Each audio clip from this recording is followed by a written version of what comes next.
नमस्ते। एक छोटा सा सवाल सोचिए, क्या सच में सिर्फ 7 दिनों के अंदर किसी की पूरी जिंदगी बदल सकती है? पैसा, रिश्ते, हेल्थ, सब कुछ बिल्कुल परफेक्ट ट्रैक पर आ जाए। सुनने में किसी साईफाई मूवी का प्लॉट लगता है ना? पर आज हम जिस सोर्स मटेरियल का विश्लेषण करने जा रहे हैं, उसका मानना है कि ये 100% पॉसिबल है। आज हम डीप डाइव करने वाले हैं 7-डे law of attraction manifestation challenge में।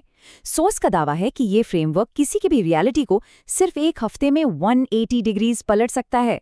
एक न्यूट्रल ऑब्जर्वर के तौर पर हमारा काम ये देखना है कि इस दावे के पीछे आखिर मैकेनिज्म क्या है, कौन सा विज्ञान इसमें काम कर रहा है। तो चलिए बिना किसी देरी के इस एनालिसिस को शुरू करते हैं। आज के इस चर्चा को हम इन 5 हिस्सों में तोड़कर समझेंगे। पहला, अवचेतन मन यानी सबकॉन्शियस का विज्ञान। दूसरा, आरएएस का कॉन्सेप्ट। तीसरा और चौथा, इस चैलेंज के डे बाय डे स्टेप्स। और आखिर में इस सब का फाइनल आउटकम। फटाफट आगे बढ़ते हैं। शुरुआत करते हैं अपने पहले सेक्शन से, साइंस ऑफ द सबकॉन्शियस। यहाँ सोर्स एक बहुत ही क्लियर लाइन ड्रॉ करता है। ये कोई जादू टोना या हवाई बातें नहीं है, बल्कि प्योर कॉग्निटिव साइंस है। और यहाँ सबसे बड़ा हुक है ये नंबर 95%। सोर्स का मानना है कि एक इंसान का दिमाग 95% टाइम सबकॉन्शियस लेवल पर काम करता है। इसे ऐसे सोचिए जैसे स्मार्टफोन में बैकग्राउंड ऐप्स चल रहे होते हैं, स्क्रीन बंद हो तब भी वो साइलेंटली डेटा कंज्यूम कर रहे होते हैं। ठीक वैसे ही चाहकर या ना चाहकर दिमाग का ये 95% हिस्सा हर वक्त हमारे बिलीफ्स और थॉट्स को रियलिटी में बदलने का काम कर रहा है। ये वाकई एक माइंड बॉगलिंग कॉन्सेप्ट है। अब आते हैं दूसरे सेक्शन पर, अंडरस्टैंडिंग द आरएएस, यानी इस प्रोसेस के फिल्टर को बारीकी से समझना। इस सबकॉन्शियस पावर के पीछे एक एक्चुअल बायोलॉजिकल मैकेनिज्म काम करता है, जिसे रेटिकुलर एक्टिवेटिंग सिस्टम या सिंपली आरएएस कहा जाता है। असल में ये दिमाग का एक इनबिल्ट फिल्टर है, एक बाउंसर की तरह। हर सेकंड हमारे आसपास हजारों चीजें हो रही हैं, पर दिमाग हर एक डिटेल को प्रोसेस नहीं कर सकता। तो आरएएस डिसाइड करता है कि कौन सी इन्फॉर्मेशन अंदर जाएगी और कौन सी नहीं। और ये डिसीजन इस बात पर टिका होता है कि दिमाग में लगातार किस तरह के विचार और भावनाएं चल रही हैं। इस फिल्टर का प्रैक्टिकल इम्पैक्ट क्या होता है, चलिए देखते हैं।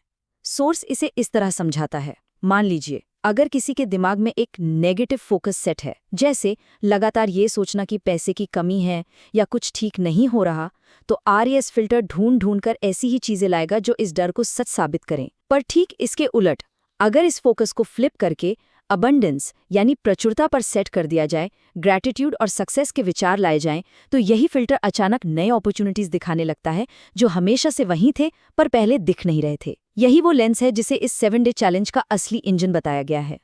थ्योरी तो काफी क्लियर हो गई, तो अब आते हैं तीसरे सेक्शन पर, चैलेंज के पहले 3 दिन। यहाँ से प्रैक्टिकल एप्लीकेशन शुरू होता है। ये पहले 3 दिन एसेंशियली इंटेंशन सेटिंग का फेज है। डे 1 फोकस करता है एकदम क्रिस्टल क्लियर क्लैरिटी पर। यहाँ 10 मिनट बैठकर एग्जैक्ट गोल्स लिखने होते हैं। और ध्यान रहे, मुझे अमीर बनना है जैसी वेग बातें यहाँ काम नहीं करेंगी।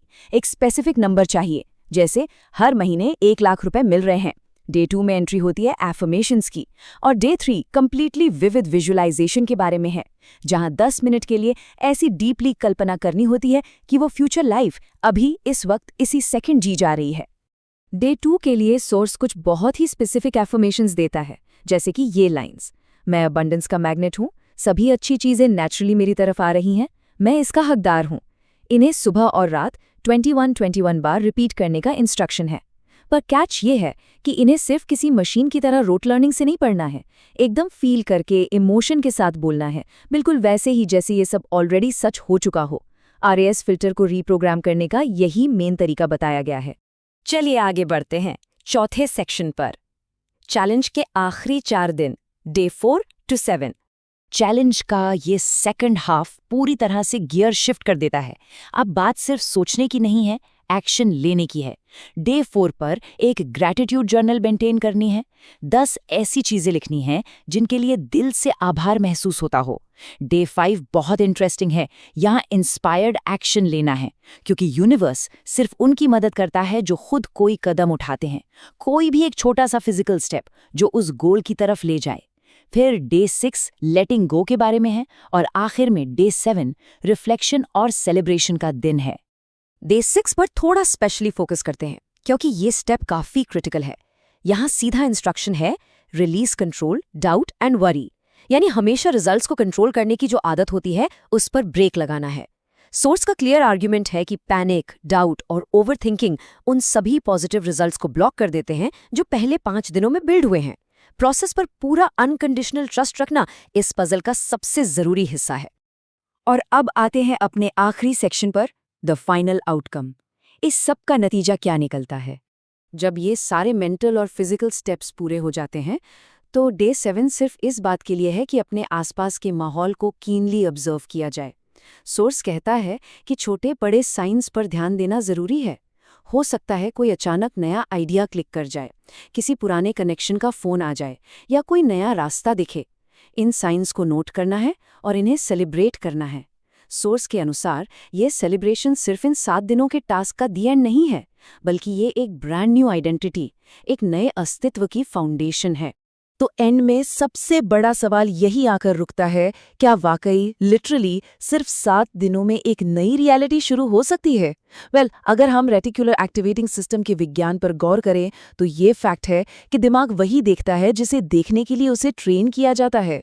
ये पूरा चैलेंज असल में एक highly intense habit building exercise है, एक ऐसा टूल जो दिमाग के फिल्टर को नेगेटिविटी से हटाकर पॉसिबिलिटीज की तरफ मोड़ देता है।